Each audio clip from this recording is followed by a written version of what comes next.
सुप्रभात।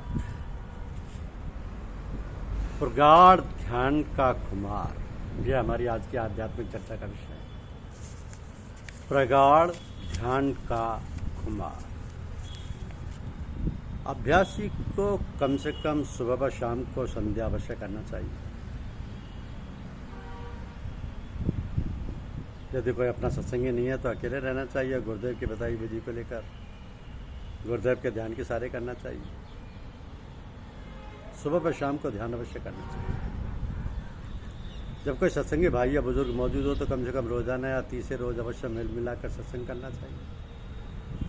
पूजा में जो बातें आवें स्वप्न में देखें उन सबको हर एक के सामने कभी नहीं कहना चाहिए, बल्कि अपने गुरुदेव से स्वयं या पत्र द्वारा बराबर सूचित करते रहना चाहिए।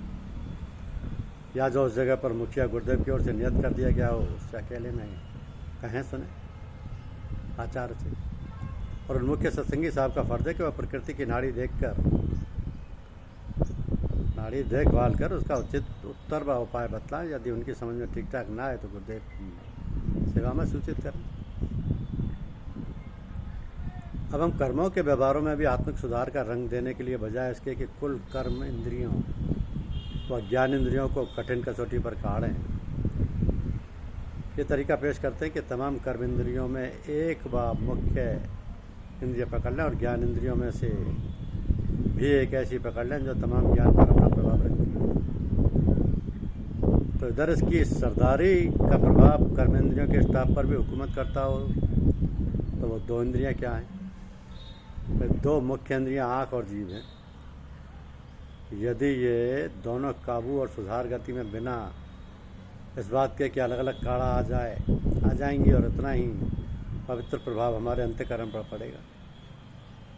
इनकी सबसे सहज विधि है कि अभ्यासी को चाहिए कि अपनी नज़र को अधिकतर अपने पैर की ओर रखा करे। इससे ये मतलब नहीं है कि ये अपनी हिफाजत आदि के लिए नज़र को काम में लाए ही नहीं। तो मतलब यह है कि इस प्रकार अभ्यास करते रहने से स्वभाव हो जाएगा और इससे विशेष लाभ होगा कि आँखें इधर उधर दृश्यों पर मडराती नहीं करेंगी। ये मानी हुई बात है कि जब तक किसी वस्तु पर दृष्टि नहीं पड़ती उस समय तक मन पर उसका प्रभाव नहीं पड़ता है कि जिसका संस्कार बन जाए। जब हम कोई काम करते हैं तो काम करने के पहले उस पर नज़र दौड़ जाती है और जब वह पास कर लेती है तो उसको कर ही डालते हैं। यदि नज़र संसारी पदार्थों से संबंध रखने की आदि हो जाती है तो हर समय जरा सी चीज़ों पर भागती फिरती। मतलब सारा ये है कि नज़र काबू में रखना ये मुख्य चीज़ है। और उसमें भी सिर्फ इस तरह अभ्यास करना चाहिए कि नज़र सीधी और अधिकतर नीचे अपने पैरों की ओर रहा करे। ये अभ्यास करते करते जो कुछ लाभ होगा वो स्वयं मालूम हो जाएगा। दूसरी बात यह है कि जीभ काबू में रखना चाहिए और वो इस तरह है कि व्यर्थ बातें न करनी चाहिए और आवश्यकता अनुसार बोलना चाहिए। भाषा सभ्य और मधुर हो जिससे न अपने को न दूसरे को कोई घृणा या हानि हो। हंसी मजाक मखौल से अपनी जुबान शुद्ध रखनी चाहिए। इसका ये अर्थ नहीं कि ज़रूरत की बातचीत ही ना करें। इन दोनों पर जितना अभ्यास बढ़ता जाएगा उतनी और उसी लिहाज से उसके मन की अवस्था शुद्ध और बलवान होती जाएगी। तो इसके साथ ही यदि यह भी करता रहे कि दिल की नज़र मालिक की याद में झुकी रहे, उसी की बातचीत करती रहे, दिल की हरकत उसी की खबर देती रहे तो फिर क्या सोने में सुहागा का काम होगा और शीघ्र ही अवस्थाएँ प्राप्त होंगी जिनको देखकर दूसरे बड़े बड़े अभ्यासी व साधु आश्चर्य करेंगे। अब प्रश्न ये पैदा होता है कि दिल की नज़र और दिल की खबर किस तरह काबू में रखी जा सकती है और उसके अभ्यास में किस तरह प्राप्त हो सकता है कि ये बात हर समय तमाम संसारी कर्मों के संग संग जागृत और स्वप्नावस्था में कायम रह सके, क्योंकि वास्तव में ये बढ़िया और ख़ास बात है। इसके ऊपर हम फिर वो आसान तरीका पेश करते हैं जिसमें केवल ध्यान व ख्याल रखने से ही अभ्यास में उन्नति हो जाएगी। और वो तरीका यह है कि नियत समय पर ध्यान व संध्या उपासना करने के अतिरिक्त इस अभ्यासी को गुरु प्रेम व सूरत द्वारा जो नज़र मिली है और जो बात गुरु कृपा से उसे ध्यान में मिली है, उस नज़र या एक तरह के ध्यान का नशा या एक तरह का खुमार किसी दशा का जिसमें ईश्वरीय याद का भाव रहता है, ख्याल रखना चाहिए। चाहे किसी किस्म कारोबारी व संसारी कर्म धर्म में लगा हुआ हो, जब कभी किसी कर्म की धुन और लगाव से जरा भी छुट्टी मिले और खाली हो तो फौरन उस ध्यान की ओर सूरत को लगा देना चाहिए। और जब फिर काम आ जाए तो झट से छोड़ देना चाहिए और उस काम में तन मन से लग जाना चाहिए। मतलब ये कि ज़रूरी नहीं कि जो काम आपके सामने है तथा जिस कारोबार में आप लगे हुए हों वही छोड़कर ध्यान व आंतरिक अभ्यास करना बढ़ाना चाहिए। बस यही ढंग है जो आमतौर पर ख्याल में लिया जाता है। तो सबसे आसान तरीका और आंतरिक अभ्यास के बढ़ाने का यही है कि अपने ज़ाहिरा नज़रों को व जुबान को अपने काबू में रखने की साधारण रीति से स्वभाव डालें। साथ ही जब किसी काम को करते करते जी घबरा जाए या काम पूरा हो जाए तो खाली होने पर उस आंतरिक ध्यान व ख्याल की हरकत या खबर पर अपने ख्याल की नज़र को लगाए रखें। और जब कोई काम फिर सामने आ जाए या कोई मनुष्य किसी काम से आपके पास आए तो शीघ्र ही उस ध्यान को छोड़ देना चाहिए, उस कार्य में लग जाना चाहिए जो कि सामने आया है। इस प्रकार मुलाकात, नौकरी, दफ्तर, संसारी कारोबार में सब कार्य ज्यों के त्यों दूसरों की तरफ पूरा करते हुए बीच बीच में ध्यान का अभ्यास भी हो सकता है। बस केवल ख्याल रखने की बात है। ऐसे ना अपनी और ना दूसरों की कोई हानि होती है, ना कोई जान सकता है। और इस तरह बीच ही बीच के अभ्यास से बड़ी परपक्व गति प्राप्त हो जाएगी। इस तरह कारोबार में लगे रहने से और बीच बीच में आंतरिक ध्यान का अभ्यास करते रहने से धीरे धीरे अपने आप कुछ ही काल में स्वभाव हो जाता है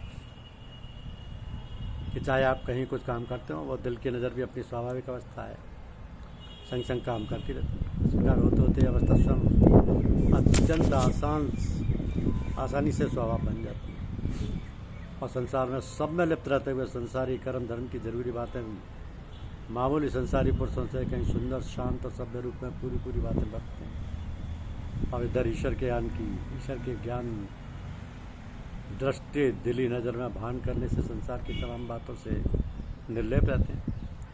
इस प्रकार रात को सोते समय भी ध्यान करना चाहिए। फिर जहाँ अपने असल रूप में ध्यान जमने लगे तो ईश्वरीय स्मरण व ध्यान को उसी रसना व खुमार के संग संग ध्यान में लिए हुए सो जाना चाहिए।